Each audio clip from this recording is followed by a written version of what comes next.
Hi, this is the Social Gelo with Angelo show. My name's Angelo. I'm a social scientist, surfer, martial artist, and a whole lot of other things.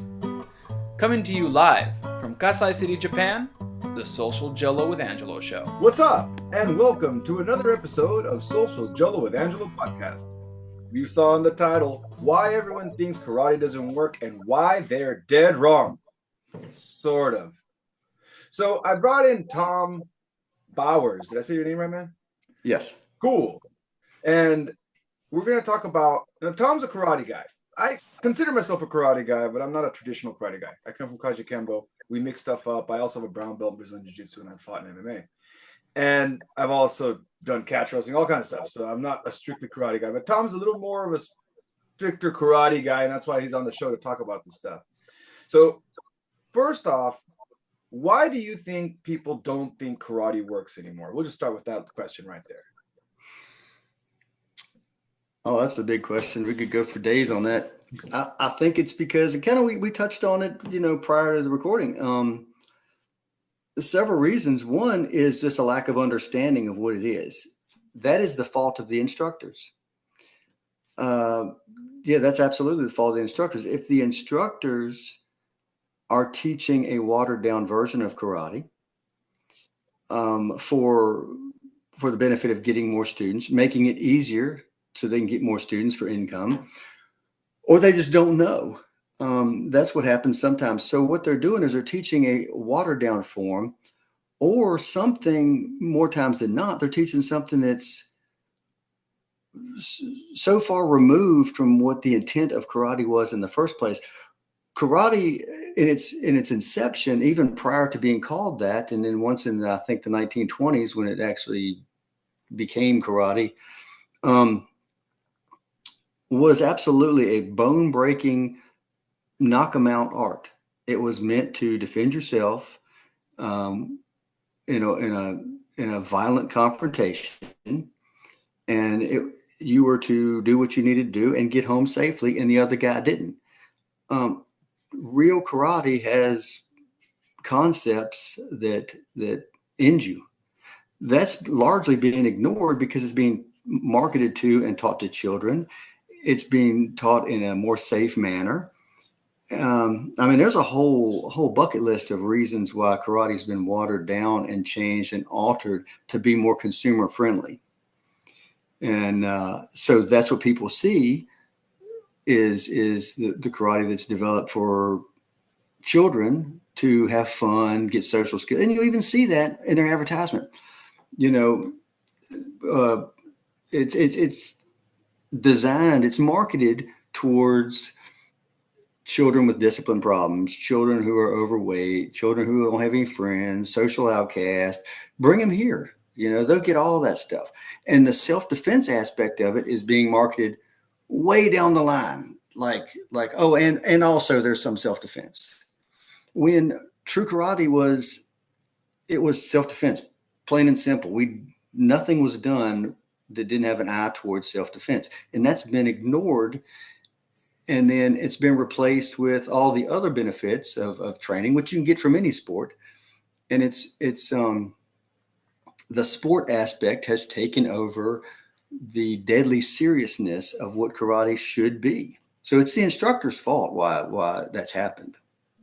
And then we were talking a little bit off camera about this, how, we're not necessarily bashing the business marketing. Hey, if you're one of those karate guys that decided to go all in and turn it into a marketing machine, and you're picking up kids from school and you're running an after school program, there are social benefits to this. You're keeping kids off the street.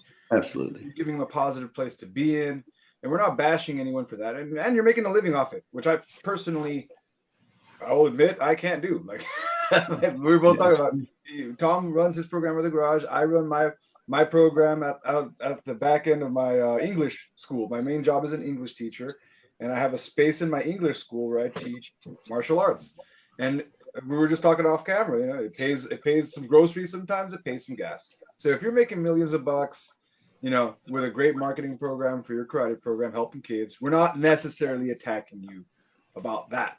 Now, we are talking about the idea that if I do scroll down Facebook and look up karate, I'm going to see not kids, but a bunch of grown adults going, yeah! around and breaking a board and acting like they're the toughest guys on the block. Right. And I'm not the only one seeing this. The general public is looking at this too, and they're laughing, and they're going to Brazilian Jiu-Jitsu because Brazilian Jiu-Jitsu is not, well, that's a different can of worms. It's going to much. They're going down the same road. As soon as something gets popular and it gets a high degree of popularity, then the money takes over, and then it's going to go the way of what a lot of what karate has went to. Yeah. So I'm going to stop us right there because I know I want to do a whole podcast, and I've done one before about how Brazilian Jiu-Jitsu is the new Taekwondo, and it was touching on the same thing. Like, I think Taekwondo was the first art that really marketed big time for their martial art, and that model has kind of become the cookie cutter model that a lot of other styles followed because Taekwondo just blew up, and those people were driving really nice cars real quick. But anyway, I digress. Let's go back to karate. What was the original purpose of karate? The history? It was self-protection, and that shouldn't have been lost, but a lot of times, largely, that's been lost. But karate, the way it was designed was, you defend yourself using basically, and some people might get mad. Oh gosh, there's no first strike in karate. That's a famous quote, which I think is nonsense. But the original intent of it was, if I need to defend myself or my family or my loved ones or whoever, I'm going to win, and the assailant is going to lose, period. Now, there are concepts in traditional old school Okinawan back alley karate that are designed to stop an attacker, whether that means to end them permanently or cripple them or maim them or whatever. Those are the concepts that are there, and those are the concepts that still exist, but they're not being understood. And again, some of that's the fault of the instructor, but some of that's the fault with the popularity. But here's the biggest thing, and I know we talked off camera about you don't teach your forms often unless somebody directly approaches you about it.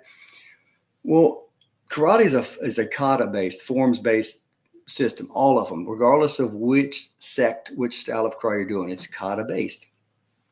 And here is probably the biggest problem with karate being watered down to the point of being not practical, is just a misunderstanding. And I've had people say, well, I want to train with you, but I don't want to do katas. So that's not possible. Or I like karate, but I don't like the kata part. It's not possible. There's been a saying that karate or kata is the essence of karate. I kind of agree with that, but I'll rephrase that to be more correct. The understanding of kata should be the essence of karate. Now, what I mean by that is you can look at kata and not understand it unless you're explained it. If I walk into a bookstore in Russia and I pick up a book, obviously I cannot read that book. I can't look at that book and say, well, this makes no sense. This is stupid. Therefore, books are stupid because they don't make sense. That's not true. If I spoke Russian and read Russian, they'd make perfect sense. And that's kind of the same way with kata. Now people practice kata for the sake of practicing kata. They practice their kata for the sake of making it look good for their promotion because it's mandatory. Or they make it look good for a judge in a tournament because it's mandatory. So they scream and they holler and they do high kicks when high kicks aren't actually even practical in that particular situation or whatever. But the kata are done for the sake of kata.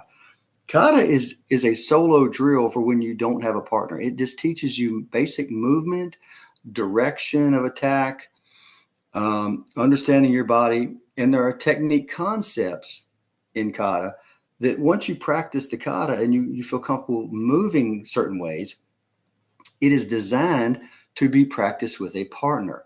Not choreography necessarily, like you're going to walk through your kata and have a partner mirror you and you do it, because I think that's bordering on ridiculous. But the drills, the movements that you see, that you practice over and over again, something as simple as your hands going like this, or you're going like this, which is extremely common. You see this and you see this. Well, we're not posing. We don't fight like that. That is something that's done during the course of your attack. A punch comes in, just basic, simple, elementary understanding. A punch comes in and you simultaneously attack that arm or defend it, the punch coming in, a round punch, and then you attack the neck. Boom, one movement. Now in kata, you may stand like this. You don't pose like that sparring. You don't pose like that if you're defending yourself in the street. That is something during the course of an attack. A punch comes in, pow, there you go. Then you do whatever you need to do based on what's going on. And then I'm going to stop you real quick. Yeah. I like to approach the people who are scratching their head and be like, no, but no, excuse my French, no, but fuck kata, right? Like, it doesn't work. So that's what people think, right? And what I want to say is, look, check it out. I'm a Brazilian Jiu-Jitsu guy too. I have a brown belt in Brazilian Jiu-Jitsu. Shrimping without a person being there looks ridiculous. Yeah. Okay, if you come into a jiu-jitsu place and you're doing warm-ups and you do shrimping and there's nobody there, it looks so ridiculous that if a non-jiu-jitsu person for their first class does it, I have to stop the class and bring someone in to show them why we're shrimping. Otherwise, It just looks like I'm moving my butt in a really inappropriate way. So, so again, if I just grab one movement. And you also made another great point about how kata, some people will try to break down the entire thing, and it's stupid because it really is. Because the kata, like you said, I like how one person put it. It's like having an alphabet. You have different letters, and you put them together, you make words. So if you have an A here, a B here, maybe a CAT, cat. But if you keep going with those letters, you're going to start making nonsense. And that's what happens with kata is you'll have a few different movements that would work for one situation, but they were just trying to record several different movements for several different situations so that you can remember it later. They weren't saying you were going to use it all in one shot. No, it's not choreography that you're choreographing a fight, because you never know what the other person is doing. That's why I don't like putting 2 and 3 and 4 movements together in choreography, because we work on things we call them quick kills. Person attacks, you respond. Now those responses are recorded in kata. But just walking through the kata for the sake of doing a kata is not going to teach you that. It teaches you how to move. It is imperative that you get with a training partner and you do the drills, because it teaches you how to move, but it doesn't teach you reflex. It doesn't teach you timing. It doesn't teach you necessarily how they're going to respond and follow up, if they can follow up, or what you may have to adapt and respond in a totally different way. But we've looked at this from, and I'm not saying this to be derogative to anybody. We look at this from a position of ignorance and say, oh, well, karate guys are standing in a cat stance. That's stupid, because who'd stand in a cat stance when you're fighting? Not me, not anybody that I know. But yes, we do practice a cat stance where 80 to 90% of your weight is on your back leg. Why do we do that? What that's doing is that's training me. That's telling me that during the course of whatever technique concept I'm doing in this kata, I'm not putting weight on my lead leg. So what is that telling me as a person who's training solely for self-defense? If I'm not putting weight on my lead leg, which sounds really stupid if you're fighting, what is it doing? It's kneeing your opponent. It's sweeping your opponent. It's kicking your opponent. There's a reason that there's no weight on my lead leg. And when somebody sees you drop into a horse stance, well, that's dumb. Why would you fight in a horse stance? Because somebody kick you in the groin. I mean, who would fight in a horse stance? Nobody would fight in a horse stance. But the stances are not meant to be static. It's the act of going into that stance is where the concept and where the technique lies. If I'm dropping my body weight into horse stance, that's probably telling me that I'm stepping into whatever technique I'm doing with my hands, and I'm dropping my body weight onto that technique. So that's important, but you're not going to see that until you practice it with a live partner. Then you see, oh, so I can't stand here and do this particular wrist lock. I need to drop my body, drop my center of gravity into this wrist lock. Well, how is that demonstrated in kata? It's demonstrated by stepping and dropping into a horse stance. But that's why you practice that, and then you get with a partner and you practice that. You're, oh, okay. The other issue with that is people that do practice with a partner, a lot of times they're practicing stuff that's nonsense. That's just not, true. I mean, it's not effective to think that a guy's going to kick me in the groin and I'm going to do the classical down block. There is a classical, down block in kata, but it never was designed to block a kick. It's if nobody tells you that that you're blocking a kick, and they just see you doing a movement where one hand's coming back, the other hand is coming on the outside and sweeping, and nobody tells you it's a block, then you're going to say, okay, in the terms of defending myself, what could that be? Many things. You could be sweeping, punches coming in. You could be blocking it, sweeping it away, clearing an avenue to attack. It could be, if you look at the end of your down block, it's a sweeping hammer fist. Or even like, I told this to my guys all the time, like I'm not gonna block a roundhouse kick with my hand. No, now, you break it. Now what I'll do though, I will check a roundhouse kick with my leg and then use my down block following it to hit the leg, grab the leg to go into grappling. That happens all the time. Going to your cat stance thing, when I interviewed Kyle Rozovsky, he's a retired pro MMA fighter and now he teaches in China. This guy was talking about one of the best things he took away from his Kempo training was the cat stance. He said it's something that never came up in his MMA training and never came up in any other training except for Kempo.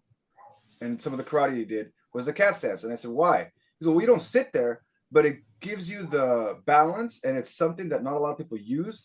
And you can snap that front kick with a lot more power than you would in any of the other styles I practice. And then I also started seeing that Muay Thai had the cat stance. They just don't call it a cat stance. So again, tomato. But another thing I want to talk about is, because the kata thing we could talk about a lot, and it takes us kind of down a rabbit hole. What are some concrete, outside of kata, what are some concrete old school training that is no longer around now, but was a fundamental part of old school karate? Oh, without a doubt, it would be body hardening and conditioning, and just preparing.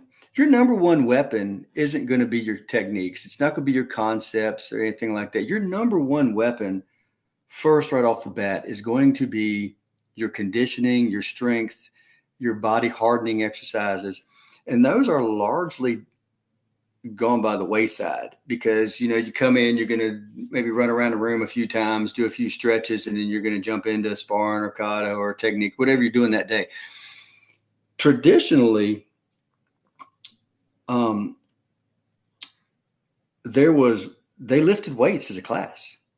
They did body hardening as a class. I know in the Kempo that I did, we didn't do that so much. It was very technique based. Which I have no issues with. I love that. The Goju that I did is there's traditionally more body hardening and more, it's called Hojo Undo, Hojo Undo, 2 words. And it's basically weightlifting. And that was done as a class, as part of your class. You'd go in there and you'd basically lift weights as a class because you want your body to be strong in ways that it's going to move, not necessarily, I'm going to do a bench press or I'm going to do curls, even though that may have been part of it.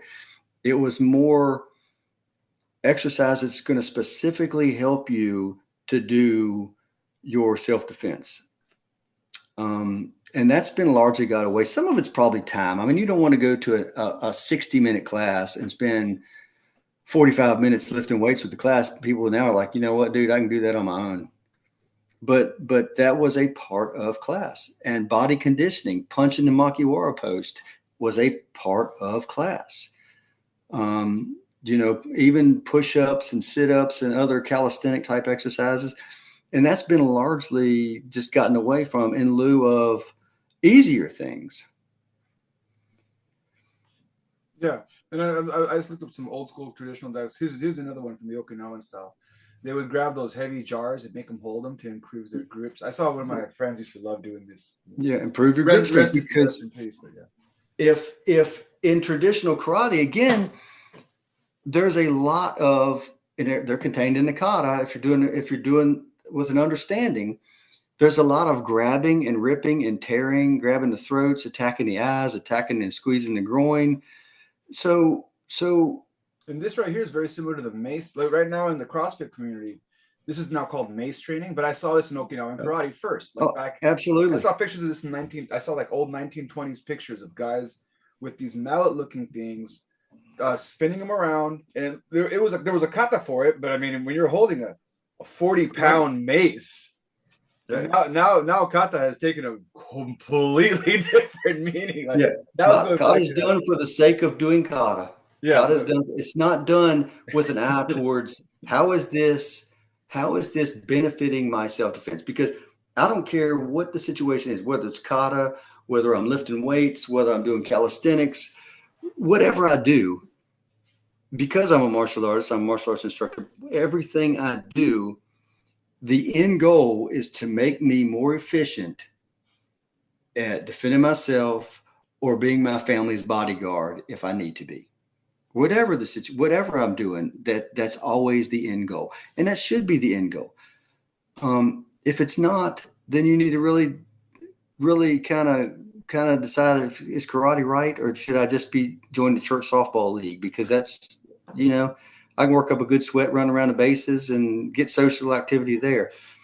But karate should be the number one primary issue with karate should be self-defense.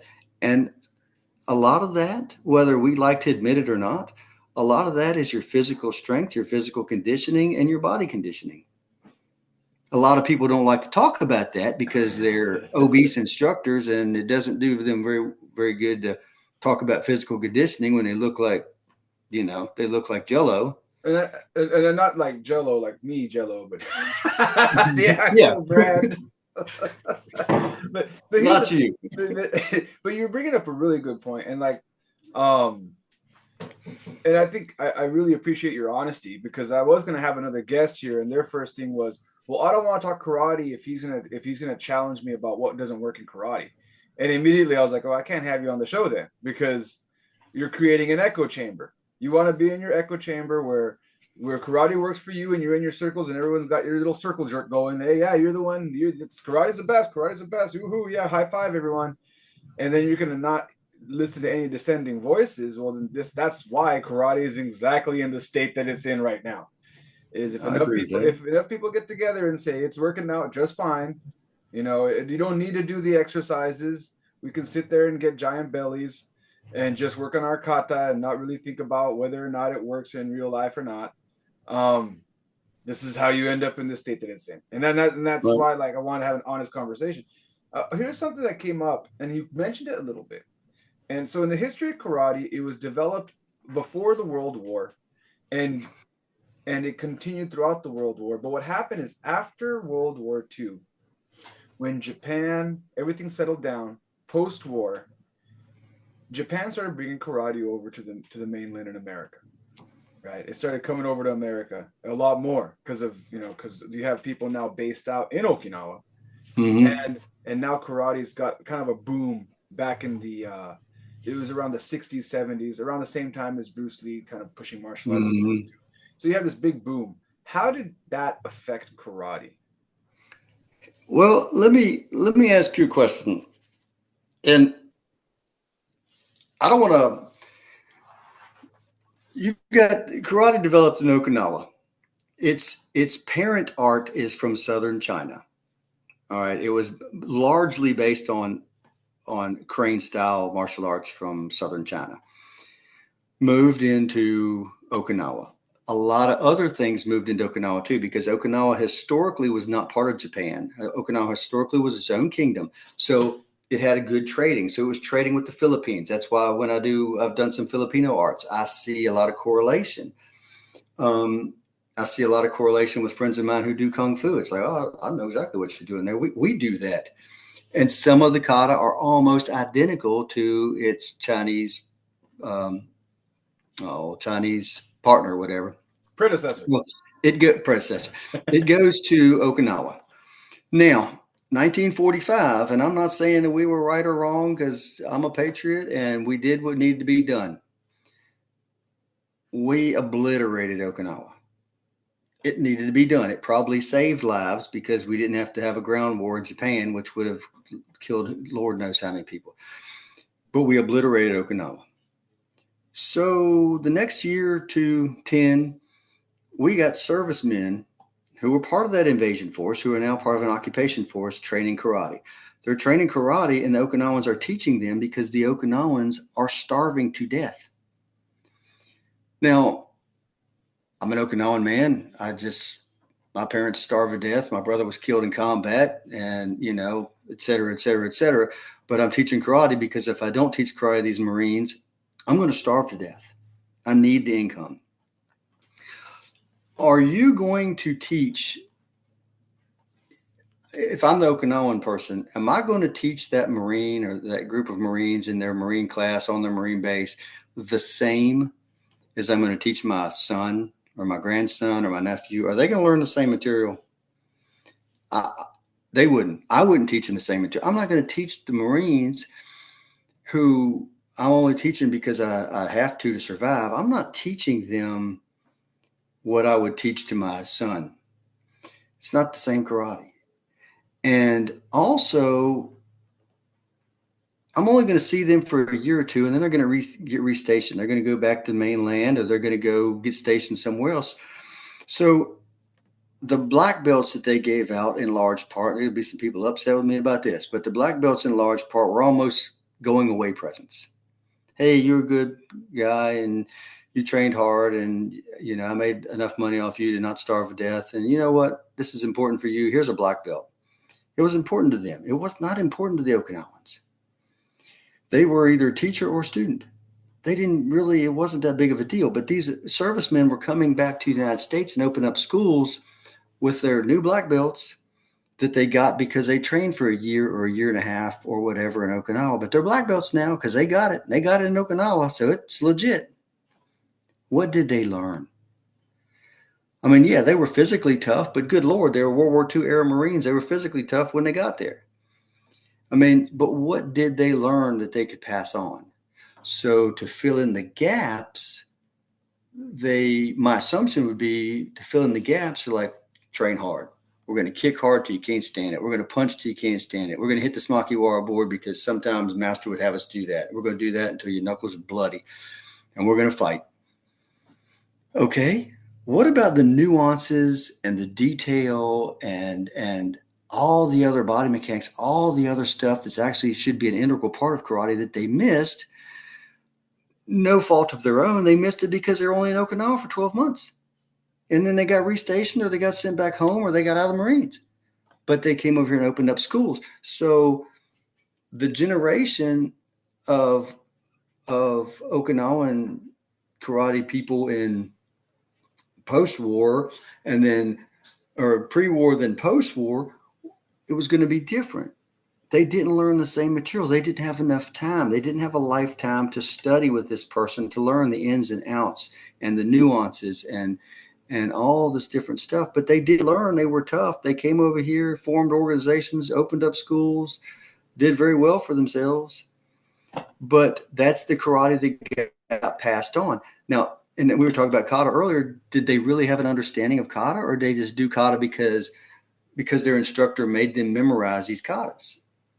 So they memorized these 12 or 15 katas, and that's what they do. And that's for promotion purposes. And make sure you key out real loud and look real tough and make mean faces when you do it, because that's important for some reason. They filled in the gaps on a lack of knowledge with stuff. So, yeah, it's definitely not the same. And that was the generation of Americans in the 50s who were, passed on. And now we're 2 and 3 generations removed from them. And that was the starting point, Well, I think you made a really good point here, though. These were tough motherfuckers, yo. Like they fought in the war. They fought in one of the bloodiest, deadliest wars in history. So a year of karate plus they're already combat. They actually experienced combat.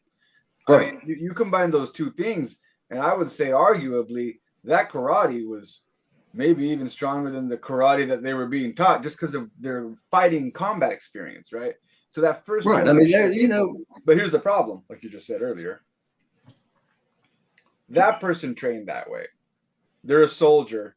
They start a martial arts program, but their students aren't soldiers. It would retain that. I'm sure any soldier who joined continued to retain that, but anybody who's not actually combat ready, any civilian who learns that art, right. who walks away from that, every generation is going to just get a little further removed from combat. Right. Which brings us to the next point of the sportification effect of karate. Olympic karate versus traditional karate.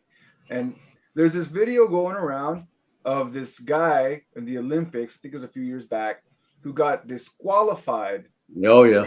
I remember. Disqualified I know. for landing a clean shot. I know. We went from saying one shot, one kill, we break, Right. we kill, we whatever, to in point sparring, they're fighting for the gold, and the guy landed a clean karate straight punch to the guy's nose and brought it back, and the other guy got hit. He didn't break his nose; he just busted it, and the Right. guy threw himself on the ground like it was like he was trying to get a yellow card from soccer, Right. and started reeling on the ground like he was severely injured when he wasn't. And the other guy got disqualified, and that guy got gold for having his nose busted. Yep, I know. So what's going on, man? Very distressing. Yeah, what's going on? And that because they don't have an understanding of real karate, then to make up for that lack of understanding, the focus is on sport. Now, my disclaimer here is I love sport karate. I love it. I love training for it. I love competing in it. I competed in fighting and the kata and self-defense divisions in sport karate, and I love it all. The difference is when we train, and I can't speak for everybody. I mean, I'm not the karate police, obviously. I can't train for everybody, and you know, but I came from a traditional-ish background, I guess. When we train points, we use the sport side of sport karate. I hesitate to even call it karate, but we use the sporting aspect as ways to get in close and close the distance. Real karate does not have an answer for 5 and 6 feet apart. That's not what it was designed for. It was designed for combat. And the katas are designed, the concepts of the katas also are designed for combat, which means you are with arms distance or closer. So your kicks can't be 6 feet up in the air. There's no answer for that. So when we teach sport side of it, we use that as a means to an end. The means is I'm going to use the sporting side to get close the distance with my opponent. Once I've closed the distance, now I can use knees and elbows and takedowns and joint locks and stand-up grappling and clinching, all the stuff that is in traditional karate, but we just use the sports side as a means to an end. Some people, because they don't understand karate, have changed it to we train sport karate because that is the end. That is the end goal, is to be good at sport karate, to be good at tag, to be good at touching you more times than you touch me. Sport karate, no matter, them guys can be tough as nails. I know plenty of sport karate guys that do point fighting and they're tough as nails because they work out hard. But traditional pre-war karate is designed to kill, cripple, or maim an opponent or break limbs, period. Sport karate is designed to touch a guy 3 or 4 times more quicker than he can touch you 3 or 4 times. And that's the bottom line. And then what I wonder too is like, so my background, I didn't train in traditional martial arts first. I wasn't allowed to train in traditional martial arts. My parents were against it. So me and my cousin got together with a bunch of martial arts books, started reading them and training on our own. The first time I experienced point karate was because my cousin met a Taekwondo guy. Up until that point, me and my cousin would read these martial arts books, put on our gloves, put on our mouthpieces, and just beat the crap out of each other with what we read in the books. And that was it. And we would just go at it and be like, let's try not to leave too many bruises. At one point, like, our parents knew we were training, but we weren't allowed to train at a traditional art school because they couldn't afford it. So they say, my parents aren't going to be happy if I come home with a busted. If I'm missing a tooth, there's going to be there's going to be some questions that I don't have answers for. So so we would go just to the point where there'd be some bruises, but we wouldn't have to go to the hospital because then we'd have some things that we have to deal with. And up until that point, that's how we would spar. There was like, let's not put each other in the hospital. And there's no instructor. It's just me and him. So one day he comes up to me and says, hey, I met my friend he's a Taekwondo instructor. And they have this thing called point. And what's that? Well, it's this thing where you don't hit the guy. Right now we're kind of beating the crap out of each other. It's right. Like, yeah, we're beating the crap out of each other. With this, it's more like a drill. It's like a drill to get faster. Well, explain how it works. It's like, all right, well, instead of hitting you in the face as hard as I can, I'm going to try to pull the punch back and just touch you.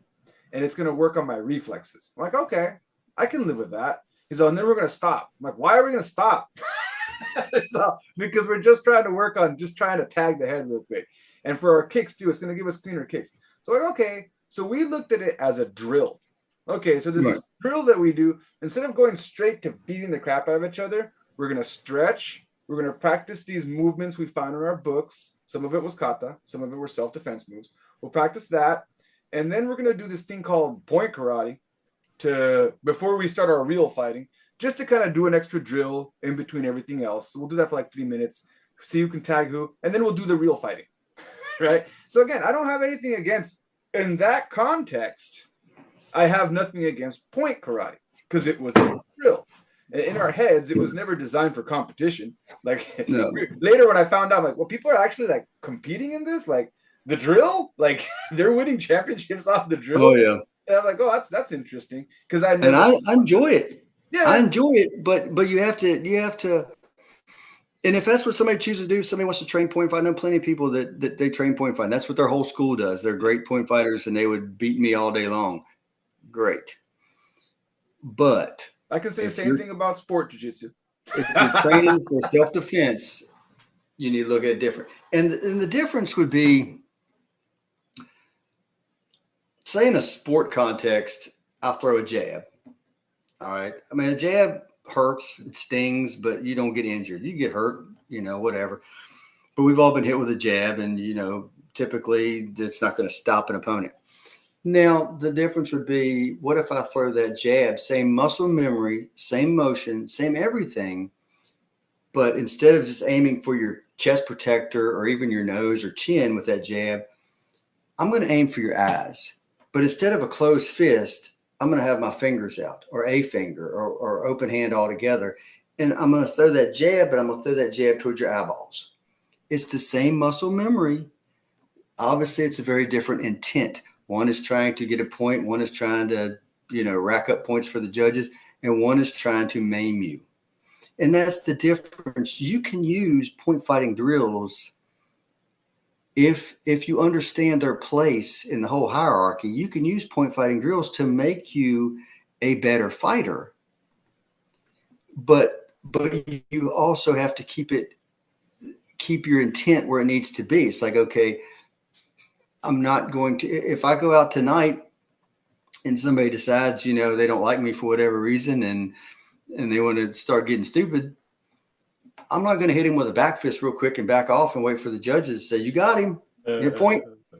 I'm going to hit him with something quick, and then I'm going to continue to hit him with stuff, knees and elbows, and then takedowns and do joint damage, ligament damage, organ damage. I'm going to do damage because I don't want this guy to get up and continue to be aggressive. So you can do point fighting drills. You could do point fighting exercises and even be a good point fighter. But you have to keep the priorities where they belong. If you're practicing real karate, you have to understand, how is this helping me be more efficient at defending myself in the parking lot at 2 a.m. after the bar's let out, I'm in the parking lot and it's time to get down. Is this helping me and how? And then now we're going to get to our point here because you're touching on it. Why people think karate doesn't work and these internet echo chambers, right? And the first thing that's going to come up is, well, MMA, right? And what I want to say with what you just mentioned just now, you just said it right now. Eye pokes. Eye poke, eye poke, eye poke, eye poke, eye poke. Even in MMA, eye pokes and fights. They end fights, they get fighters disqualified. And the reason they get disqualified is because the fighter can't fight anymore. I've been poked in the eye. It does not feel good. I've been poked in the eye by mistake, and it wasn't even as bad as this. Like, my eye wasn't red, but I felt my eyeball move a little bit, and I couldn't see straight for a week. And, they work. The reason they're illegal in MMA and any sport for that matter is because they do work. Now, why people think karate doesn't work is because of a few things. There is the MMA bias, right? And it's because of how, and because you can name karate, and they always do. And that brings to my, there was like the final point of the modern context and mentioning people like Machida and Thompson. And I can mention George St. Pierre and Bas Rutten. And the list will go on of people who did study karate and other arts and use it effectively in MMA. But the bigger issue, I think, is the echo chamber that MMA groups and Brazilian Jiu-Jitsu groups create within themselves, where they've made this decision, this choice to say that Brazilian Jiu-Jitsu is the best or Muay Thai kickboxing is the best, because those are the two sports that MMA pushes. MMA pushes Brazilian Jiu-Jitsu, MMA pushes UFC, particularly pushes Brazilian Jiu-Jitsu, particularly pushes Muay Thai kickboxing. They are very effective martial arts. I'm not going to throw them under the bus because I'm not going to create an echo chamber either. I'm trying to do the opposite of that. I'm not creating an echo chamber by telling you that if I were to say, oh, they're wrong, no, they're right. They are very effective martial arts, and they cut through a lot of the crap real quick. But those are only two martial arts. There's a lot of other martial arts out there, and even the UFC, even right now happening in the UFC, there are people who are studying way more. Everyone. You show me an MMA fighter, you show me a UFC champion, and I will put money that they did not just study Brazilian Jiu-Jitsu and Muay Thai kickboxing. They studied karate. They studied kung fu. They're like any other modern martial artist. They're going to study whatever they think works, whatever they feel works. And in a week, they're going to go over a bunch of different stuff, a bunch of different drills from a bunch of different styles to get better at the sport of MMA. So it's kind of this echo chamber that they're creating is really amongst themselves, and they have to be careful not to do the same thing that karate's doing, trying to say that they're the best by slapping each other on the back and posting up their trophies for winning point in a point sparring match. I'm the grand champion. I won many championships in kata, and then I did karate fighting. I always laugh when I hear that. Chuck Norris's book talks about how he did karate fighting over and over and over and over and over again. And guess what? Chuck Norris was around when Bill Wallace was around. Bill Wallace is around. Chuck Norris is around when Rodriguez, what's his name? Benny Urquidez. Yeah, Benny Urquidez is around. Guess what Benny Urquidez was doing? Kickboxing. And he laughs when he was around. They're the same age. Yeah. They avoided kickboxing. They dodged that. They were like, nope. But they act really tough in their books. About how they fought in full contact karate. Don't put that word in there, but I looked it up. No, it's not. Chuck Norris never fought. I mean, he may have fought full contact in his dojo, but he never competed. No, he never competed full contact. Bill Wallace did, and Benny Urquidez did. Yes, but Chuck Norris never did. And the thing is, with the, and again, it's kind of jumping on the bandwagon of what is current. I've been around long enough to see a bunch of stuff go mainstream. Back in the 80s, everybody was a ninja. And then, in the 70s, everybody was kung fu fighting. He wrote a song about that. But,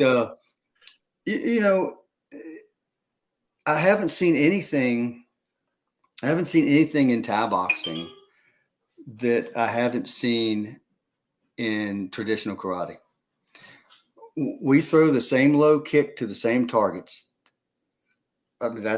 We throw the same low kick to the same targets. We throw the same stomping kicks to the kneecaps and to the quads.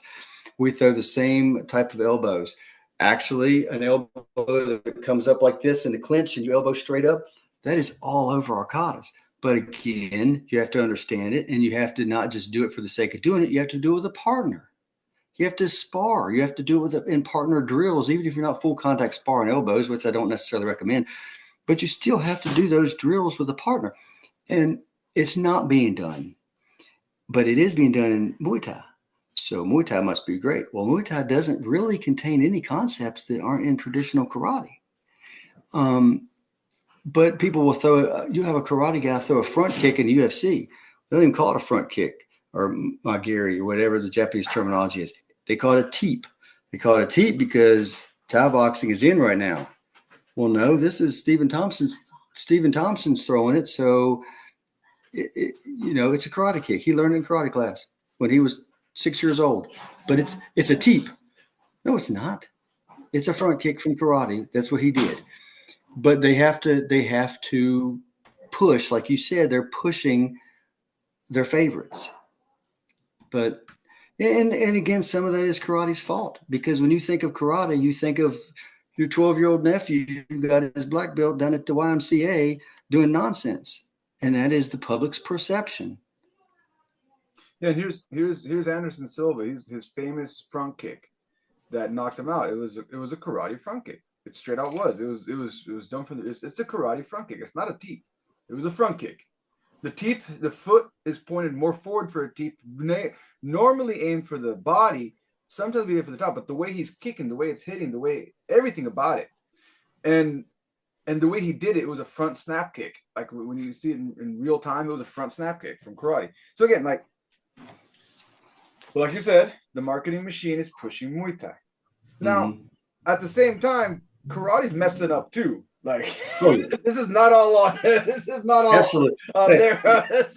When they're giving black belts to kids in middle school and elementary school, that they've lost their credibility. And as a karate instructor, I can say, if I would give out a black belt to a 12-year-old or even a 13 or 14-year-old, if I give a black belt to him, I've lost my credibility, I think. I mean, and you can say, well, it's a junior black belt. It doesn't really count. Then why do it? I mean, why do it? Why not train these people to defend themselves? Train them using real karate skills, real concepts, real techniques, and get them comfortable with self-defense, and not just hand them out belts for showing up or being on an honor roll at school. But because they do that, they've lost their credibility. So karate gets viewed as a great activity for children, but for men that want to learn how to defend themselves, not so much. We'll do something different. Well, and that's the public's perception, but that should be totally wrong. Wait a second. I'm going to play devil's advocate here real quick, but check it out. George St. Pierre is a 12-year-old, and no one talks about this. They always say George St. Pierre is one of the best MMA fighters, does Brazilian Jiu-Jitsu, and does Muay Thai kickboxing. He got his black belt in Kyokushin karate when he was 12 years old. There's a picture of him right here. That's GSP right there with his instructor, and he got his black belt. Now, in George St. Pierre's case, he kept going at it and became the champion of the world. Now, it's not to say, going back to what we said earlier, when we said it sounded like we were bashing on the people who are running these karate programs. It's not to say that if a kid gets a black belt and it gives them the confidence to keep training, I am not against that. Like, if it's going to create a George St. Pierre, I'm not against that. I'm not talking smack about that. However, going back to public perception, when they're not a George St. Pierre, when there's 18 of these kids running around, and then they quit karate, as we know, I made a bunch of videos about this earlier, about why black belts quit. And one of the reasons can be said, when they get that black belt a little too quick and a little too young, they hit 18 and they're out the door. Sometimes not even 18. Because they can check that off the list. Now I'm going to do something different. Yeah. It's off the bucket list. I got my black belt. Yeah, and you'll see these guys, kind of like you'll see those old, overweight guys at the bar who say that they wrestled in high school. Right. I used to wrestle in high school. What are you doing now? We're obviously not wrestling. So like, I mean, I can grab this and I can say we can say it's endemic to karate, but I think the greater thing that we can say is it's endemic to people. Like people are people, and I can switch the styles around. But the issues that we can see it across the board. Just karate is just an easy target because of how many people are posting those ridiculous videos. You won't see that guy at the bar saying he's overweight, saying I wrestled in high school. He's not necessarily throwing on the one piece with his belly hanging over it, being like, I can still wrestle right now. But the karate guys are, and that's the problem. I think that's the part where we're like, absolutely. Even us as guys who kind of, you're more of a karate guy. I always say that you're the karate guy. I'm kind of a karate guy because I like to wear a gi, and there's elements of karate in what I do, but that makes me cringe. That's the part that makes me cringe. And if I'm cringing, someone who doesn't do karate is definitely cringing. You know? I used to get really bent out of shape about it and be like, oh my gosh, they're not doing karate. Or what does this move mean? They'd show me and be like, oh my gosh, that's not karate. And I used to get like personally offended and used to be like, oh my gosh, your instructor's an idiot, you know? But I guess because I'm older now, I've kind of mellowed out. It's like, you know what? I'm not like I said, I'm not the karate police. What they're doing is what they're doing, and I'm happy for them. And what I'm doing is what I'm doing. And the bottom line is, if there's a question about effectiveness, you know, there's plenty of ways to find out. And you know, people that know me know that what I do is real. I've heard that from people. I've heard it from another instructor. Say, hey, we don't like karate except for the guys that train with Tom. Those guys will mess you up. That's better accolades for me. It's like, you know, how many world champions have you won? I mean, you know, to have them say, well, I don't like karate a whole lot, but what you do is different. We know your guys are the real deal. Good. Well, like I said, the whole reason I have you on the show, and for those people that stuck around this long, the whole reason I had Tom on the show, I found Tom a while back, and I saw a bunch of photos of him competing. He's in great shape. He's constantly doing stuff with weight training. What he was doing, what I saw out of it, was legit. That's why he's on the show, because he, for me, represents what karate should be.